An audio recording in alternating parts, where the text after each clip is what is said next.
All right, today we're jumping into a really fascinating and complex ancient ritual right out of the book of Leviticus. It's this whole detailed ceremony that's not really about healing, but about something just as important, how a person gets to come back home, back into the heart of their community after being totally isolated. I mean, think about it. It's a question that feels incredibly modern, right?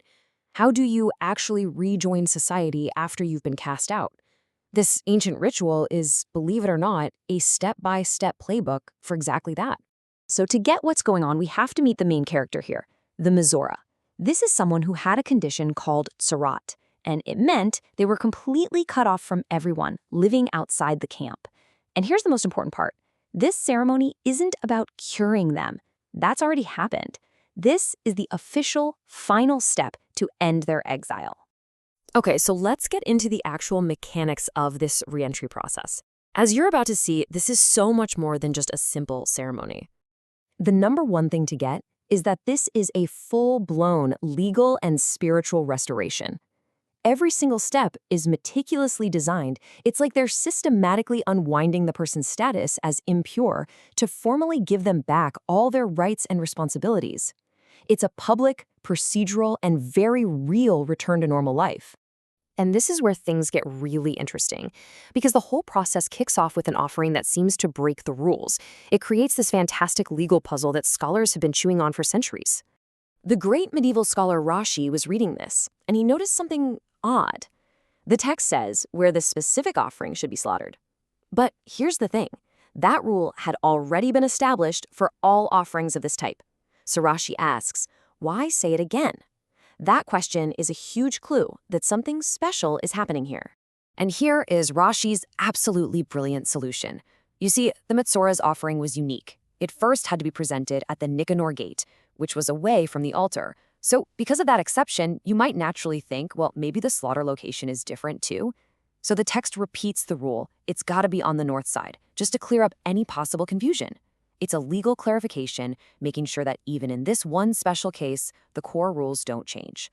So, with that legal business sorted out, the ritual moves to its core symbolic act.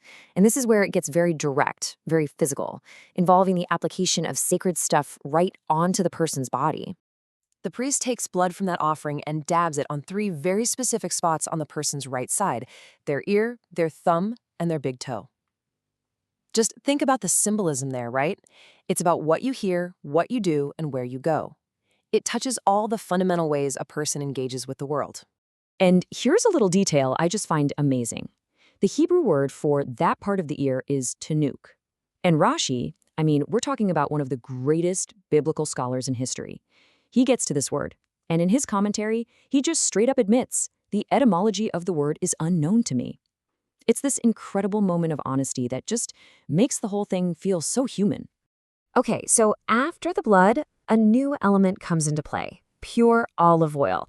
And what happens next is going to be a parallel sequence that mirrors and then builds right on top of what just happened. But first things first, before the oil touches the person, the priest dips his finger in it and sprinkles it 7 times. He does this before God, which means he's facing towards the Holy of Holies, the most sacred spot in the temple.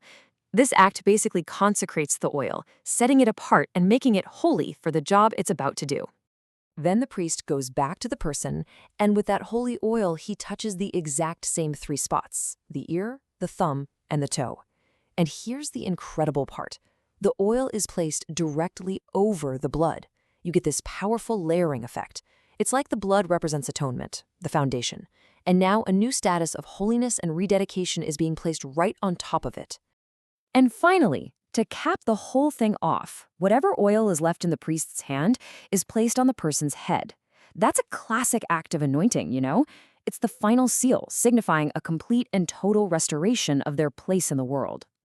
So, the person's body is now ritually purified, but we're not quite finished. The process now moves to its final stage, back at the main altar. This is what completes their journey back into the sacred life of the community. To really, truly finalize everything, they bring a series of offerings. You've got a purgation offering to cleanse any last bit of impurity, a burnt offering to show total devotion, and a grain offering to symbolize being reconnected to the community and its prosperity. It's like they are covering every single base to make sure the separation is well and truly over. After this incredibly long, detailed, multi-step process, the text gives us its final verdict. It's so simple, but so powerful.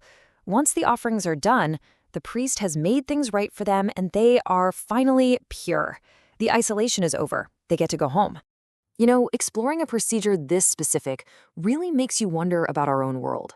We still have so many kinds of isolation, right? Whether it's from getting sick, a big fight with friends or family, or just personal struggles. So what are our rituals for bringing someone back? What are the signals, big or small, formal or informal, that tell a person, hey, your exile is over, you're one of us again?